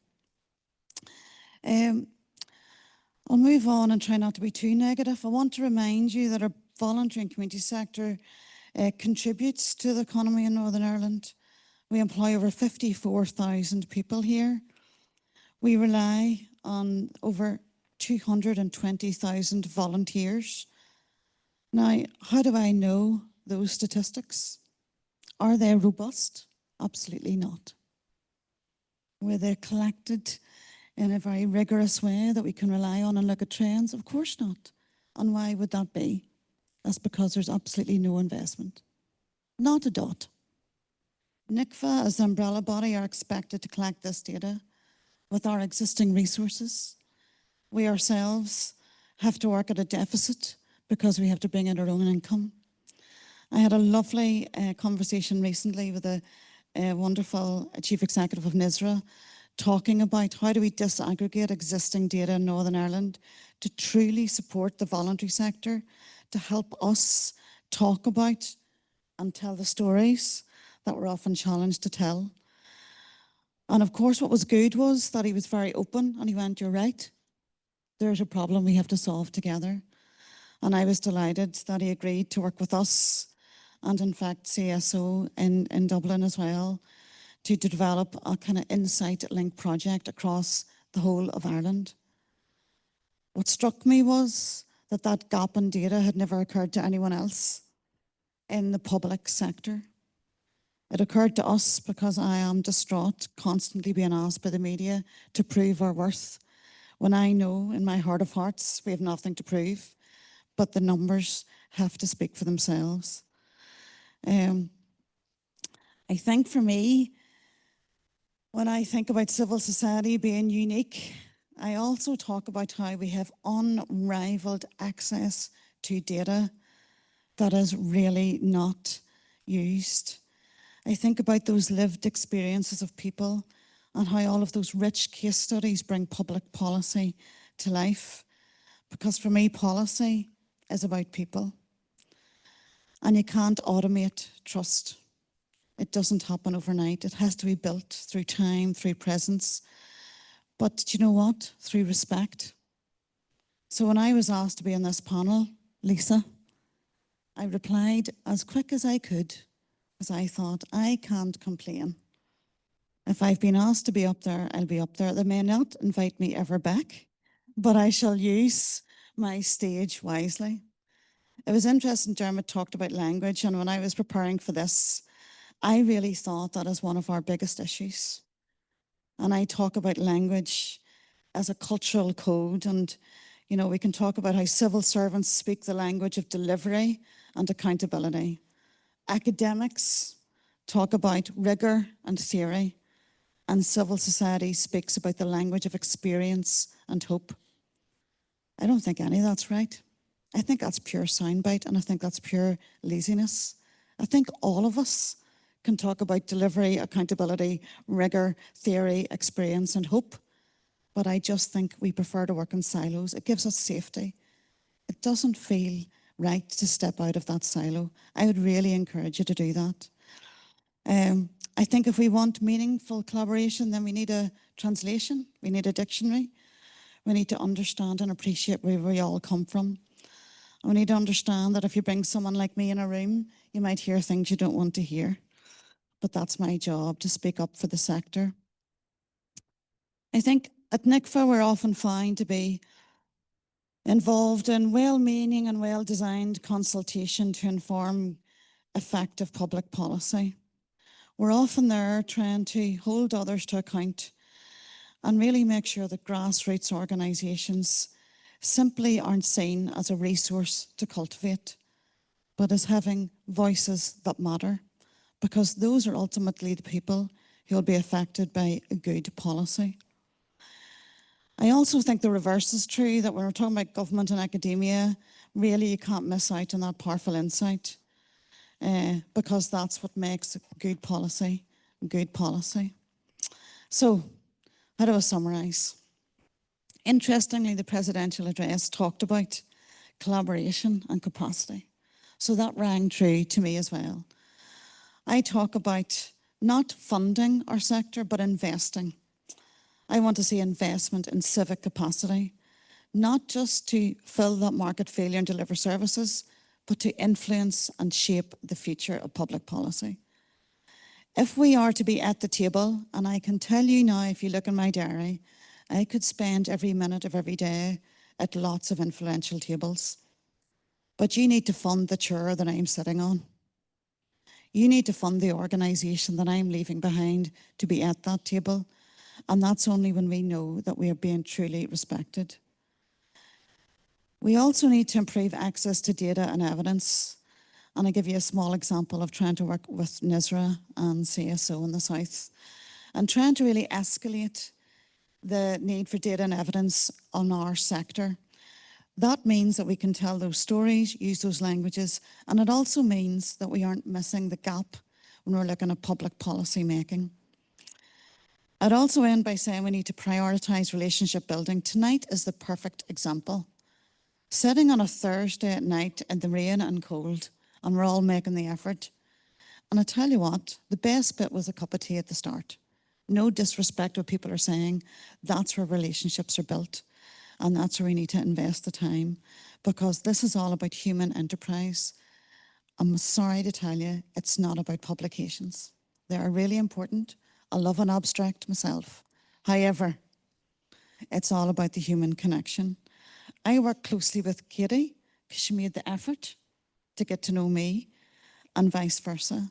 So when Katie asks me to do anything, I'll do it.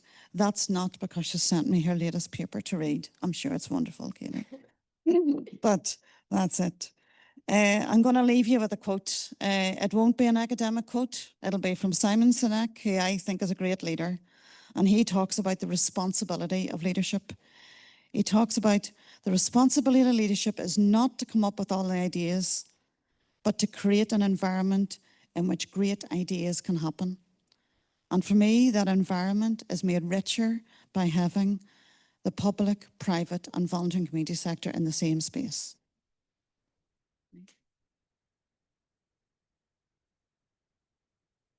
Thank you, Celine. And finally, we're on to Professor Stephen Farry. Stephen is a ex-MLA and MP in Westminster, so can bring that really interesting lens in terms of the political angle to this, but now is professor in Ulster University and is heading up the strategic policy unit there alongside his colleague Jodie Carson. So kind of, you know, working in academia now bridging into policy, thinking about strategic policy development with the political background, I think you can lend a lot to the conversation about how we can build public sector capacity. Thank you very much, Lisa, and thanks very much for the invitation here this evening. So I've had a very varied career, and I'm now in academia. A bit of a U-turn or a sort of handbrake turn in terms of my trajectory. I was an MP almost a year to the day in terms of the election being called last year. So it's been a very interesting time in a new context. But I want to talk just going back to the start around evidence-based policymaking, primarily, and where things stand in that particular respect. Maybe also talk about some of the challenges around data, and also touch on issues in relation to AI. And we published a paper on this yesterday, which if you haven't read, please do so. There's a shorter version of the executive summary rather than the very detailed version, both are online at the moment as well. Just looking globally, I think we need to be very conscious that we are in difficult, challenging times in relation to evidence-based policy making. And maybe sometimes we beat ourselves up to sort of, and it's always been this way, but I think there is a sense that things are more challenging now than they have been in perhaps more recent times. And we are seeing a breakdown in trust in terms of political leaders. So the old top-down model, I think it's long gone. In part, it's been fueled by social media. So everyone's a journalist, everyone's receiving different stories. The filters that we used to have in terms of what is right and wrong and accurate or not aren't there to the same extent. And that poses some very significant challenges, not least that allows for various conspiracy theories or mistruths to get traction. And even in the context of something like reform of public services, where we do have to make some very difficult decisions in Northern Ireland. Often we see that the phenomenon of a decision is made by ministers or civil servants or an arm's length body. It goes out there and almost instantaneously there's a knee-jerk reaction against it, which is then fueled and multiplied by the media, who will go to those who are most affected, and that shapes the narrative of the issue. So the issue is effectively dead before it even gets out the door. There's been various examples in that regard around health reform, for example. But looking more globally, two of the big issues that are confronting the world amongst many at the moment are around migration and around climate change. And both of those we're struggling in terms of a lot of pushback, which is not well informed. I think even in Northern Ireland, there's recent figures that we're now in a situation where almost half the population doesn't accept that climate change is man-made. Which is a fairly shocking state of affairs, but it shows the scale of the challenge that we're facing. And that's going to make the mountain that we seek to climb in terms of public policy responses even greater and perhaps even more costly. Because if you look at the issue of climate change, it's not going away. And when people probably wise up to that issue, the costs, maybe in 10, 15 years, the costs of trying to avert it will be exponentially higher than what they are today. And that's a challenging enough situation that we find ourselves in. Turning to Northern Ireland and specifically, we are still a fairly immature democracy in the sense of the ability for effective and swift political decisions being taken. We have to be open and honest with ourselves that the Executive and Assembly aren't showing, particularly at this stage, aren't showing a lot of effectiveness in turning around legislation and new policy. And often issues take extraordinarily long periods of time. I mean, we could reference the anti-poverty strategy, which has taken essentially 20 years to get to where it is today. And even then, Celine, it's flawed. But again, the fact that we haven't seen it is a statement in itself. I mean, in terms of formal processes, once something is through the Executive and agreed like that, it is traditionally announced. If a small bit of advice, stick an FOI in to get it out. They can't hold it back once it's actually agreed policy as such. So that in part is part of the challenge that we're facing now. Northern Ireland politics is also almost exclusively defined by identity politics, and I include my former party in that regard because they're still part of that identity politics spectrum. So there is, on the surface, a disjoint between the issues and how people vote.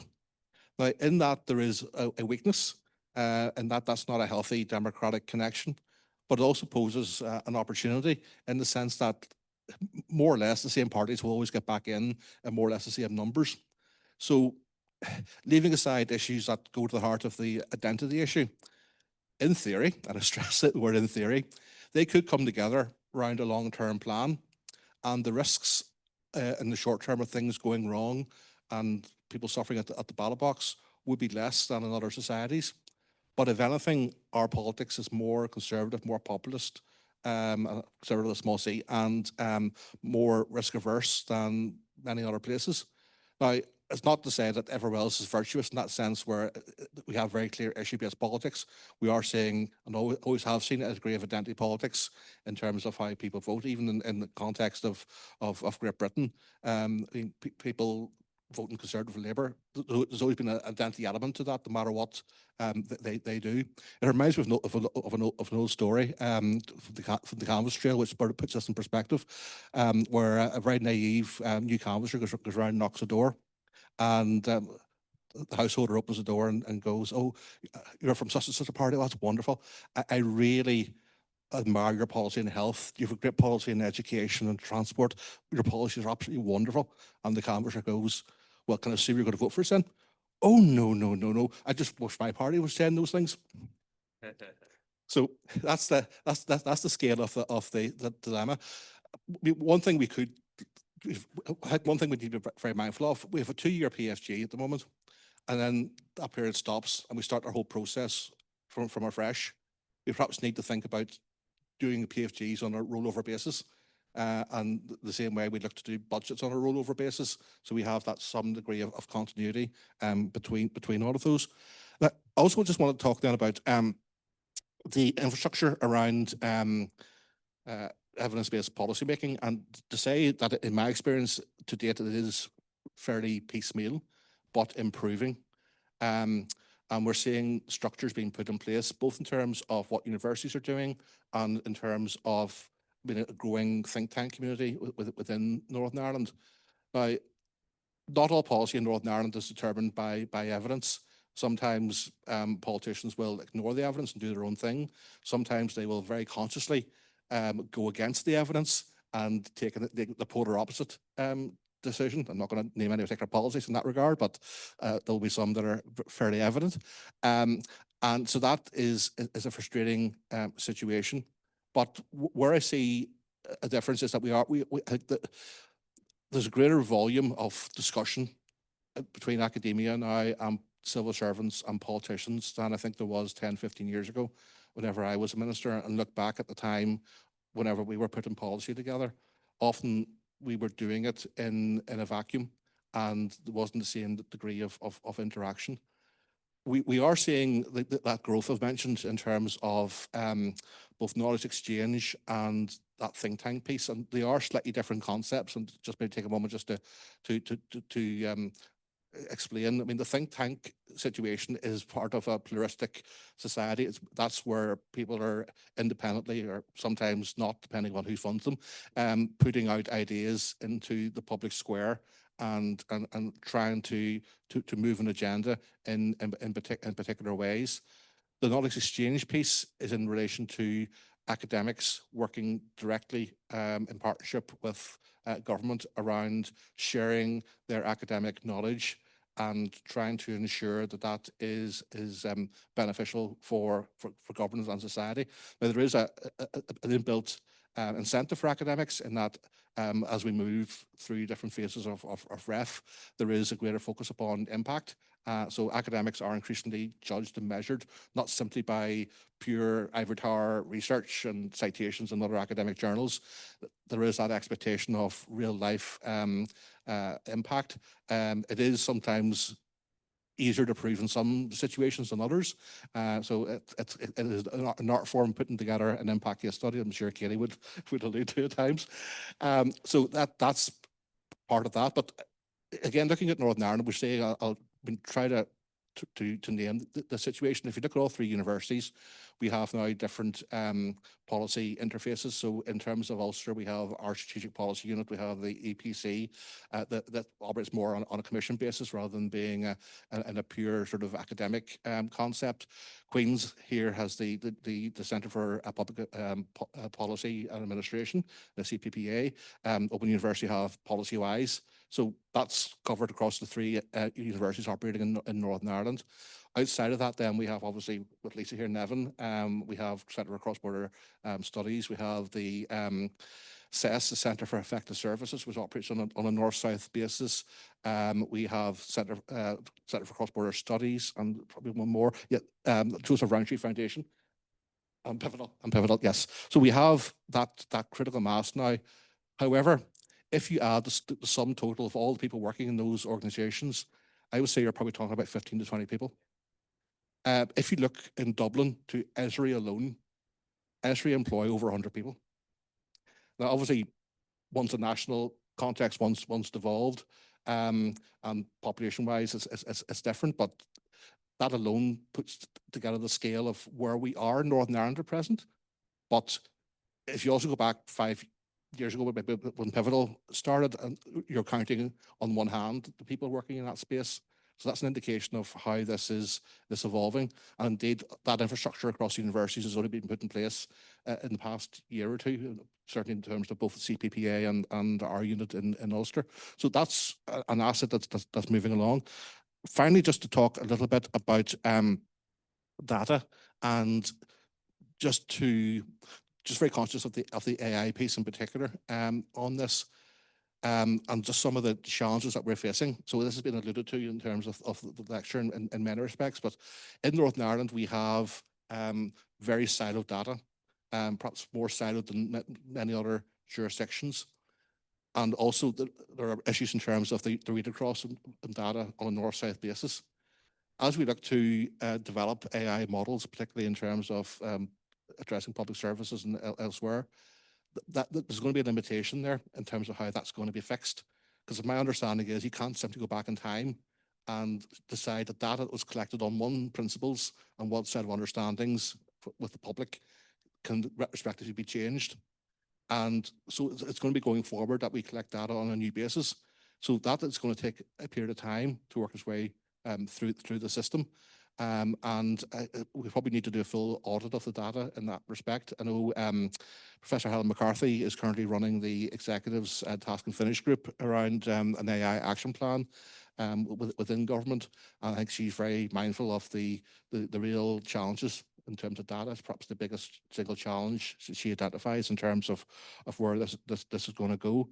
And the final thing, to go full circle on climate, which has been a major theme, and data centres, we need to have a very open and frank conversation as to how we're going to manage the conflicting objectives of maximising the data that we have and our ability to process that data, and the impact in terms of how it's processed on the environment. I suppose you all know the cliche now about when a ChatGPT search is 10 times more energy intensive than a Google search. So it is really a steep challenge. Now, that differential may well come down over time. We may well see AI playing a very effective role in terms of managing climate change policies, smart grids, etc. And we may be able to marry data centres with renewables, either in part or in totality. But if it's not tightly regulated, then we're going to go off in a very adverse situation in terms of that. And I mean, if going back to the CSO, being one of the figures we've been highlighting over the past week is the current amount of electricity in the south, which is currently going to manage data centres. I don't know if anyone knows off the top of their head. What's the hazard, I guess? It's 25%, yeah. So the official figure is 21% from 2003, but it's probably 25, and probably in around Dublin, it's probably looking at 30%. The global average in terms of electricity for data centres is 2%. So it's a big distortion already. So on that sobering thought, I'll leave you.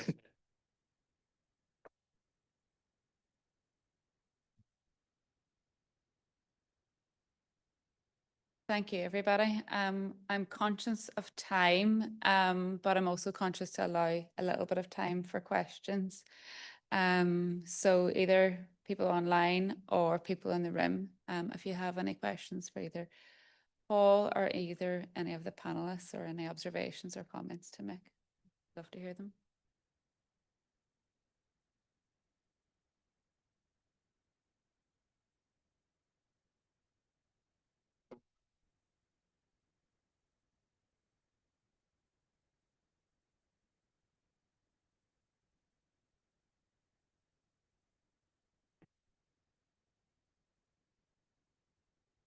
As I said, as a civil servant running a whole government evidence-driven program to tackle a wicked problem, this is all kind of issues that are pertinent and also something that we deal with on a day-to-day basis. And I suppose I'm not sure I have any questions, but just some reflections of kind of being as on the other side, the public servant, trying to weave our way through all of these kinds of issues. I think one of the things that we struggle with a bit, and I see this both myself and with other colleagues, is the skills that are required to talk to the community and voluntary sector, the skills that are required to talk effectively to academia, the skills that are required to manage your way through a political environment, weigh all of those things up, are actually quite complex. And you will see some of my colleagues are really good at some of them are really good at others. There is definitely, it's like the conversations very much today is around kind of the academia public servant interface. And I see that there's definitely work to be done both on kind of evidence literacy in the public sector and data literacy to have effective conversations with academia. We are not very good at kind of really challenging what evidence bases look like, what the kind of hierarchy of evidence and ladder of evidence might be. And then that makes it harder to have conversations back into government departments and back into the political sphere to say, well, actually, no, this program isn't great, or we need to kind of shift investment here. And we do very much get stuck in investing in the same stuff over and over and over again, even if we are not sure that the evidence is stacking up, because it's hard to have those conversations. It's hard to move investment around the kind of the vested interests that you have. It makes it all very, very difficult.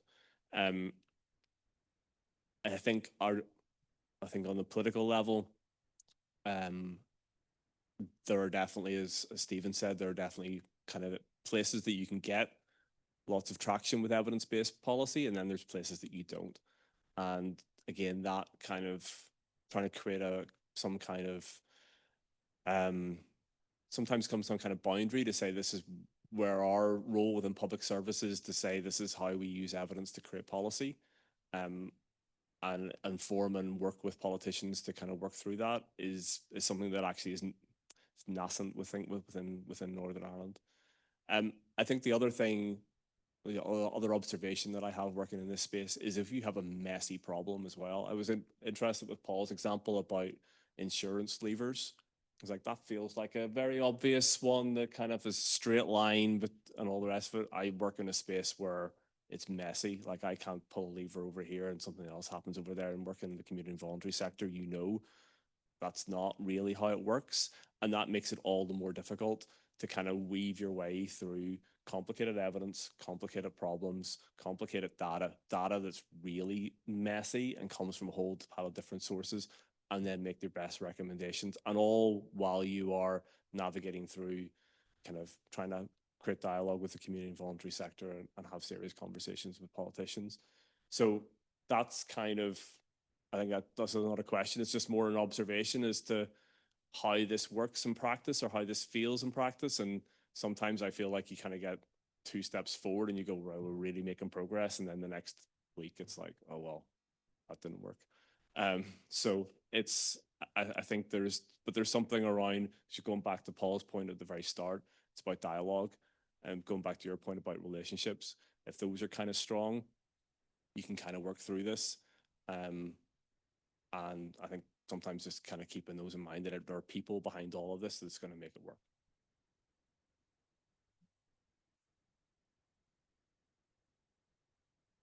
Anything else? I've got a question, Paul, for you about how do you convince academics to take the risk to engage in that dialogue when, like, and granted, you know, REF turning towards a more kind of focus on impact, but in a world of academia where promotion often depends on the number of publications and the quality of those, and at any time somebody can pull the rug from under you and say, you've just been chatting. You know, what has your impact been? So, you know, what advice would you give basically to an academic to engage in dialogue and to risk building those relationships? Me? Mm-hmm. Okay. Thanks to everyone for all the really engaging comments, and I'm thinking about each and every one of your contributions. Yeah, I'm really gone radical on this, you know, because there's a thing called the Open Science Conference in the UN. So the fourth one is in Tokyo in October. And honestly, I thought I understood where knowledge came from, why we're doing it, where it goes, you know, let's say, right? But they brought in what I would call the birth of knowledge. So who is deciding what research is to be done and why? And how is it funded? Suddenly I hear in America that 50% of all government grants from the federal are actually under military or security. So you actually can't see anything. You can't see who applied, how it was evaluated, nothing, right? That's not good.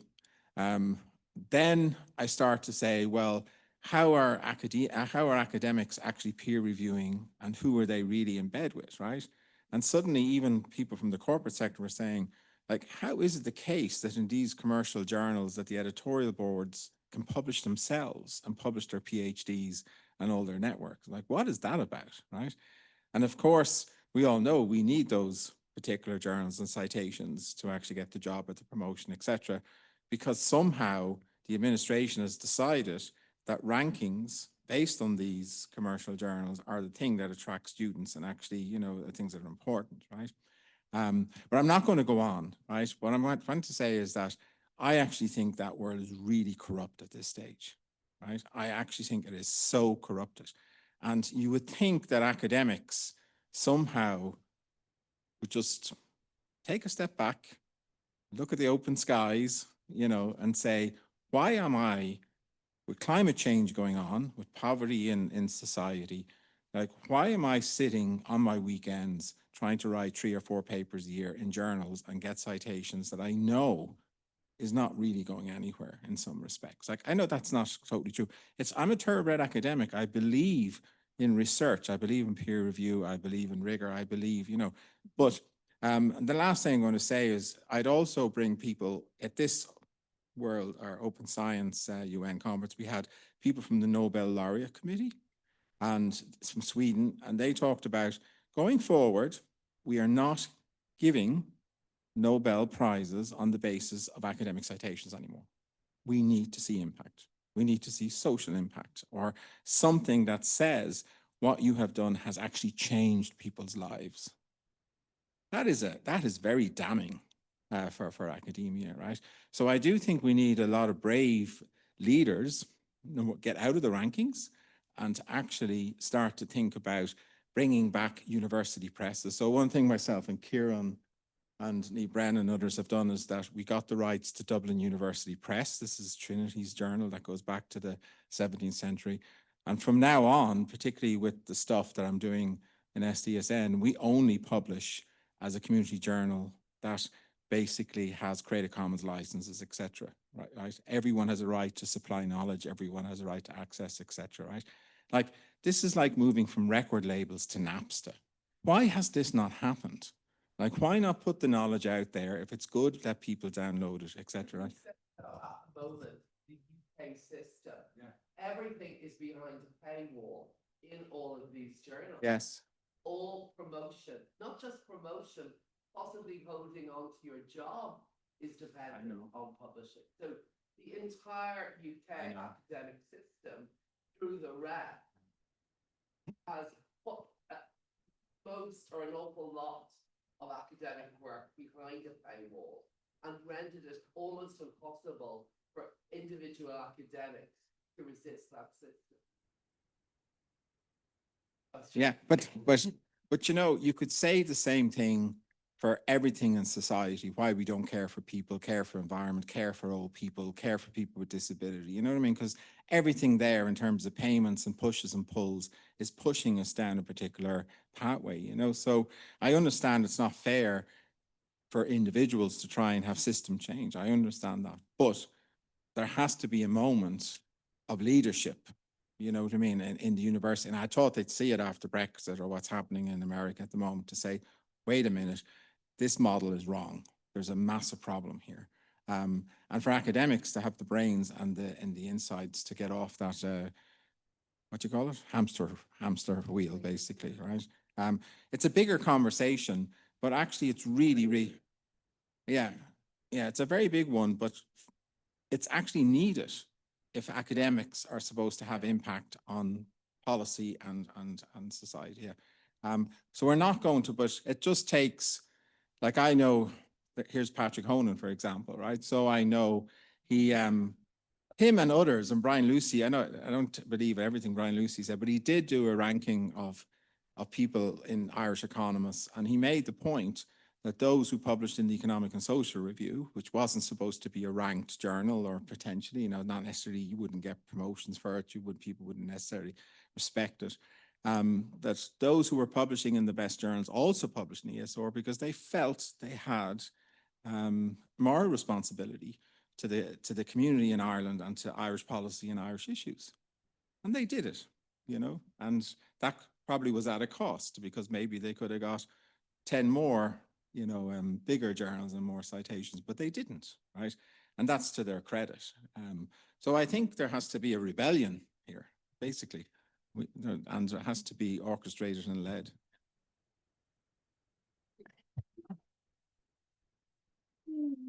Now, on the call for the rebellion, I'm going to just have to end it because of the time. But thank you, everybody, for coming along. And thank you to Paul and to all our panelists. It was really interesting and insightful evening. Thank you.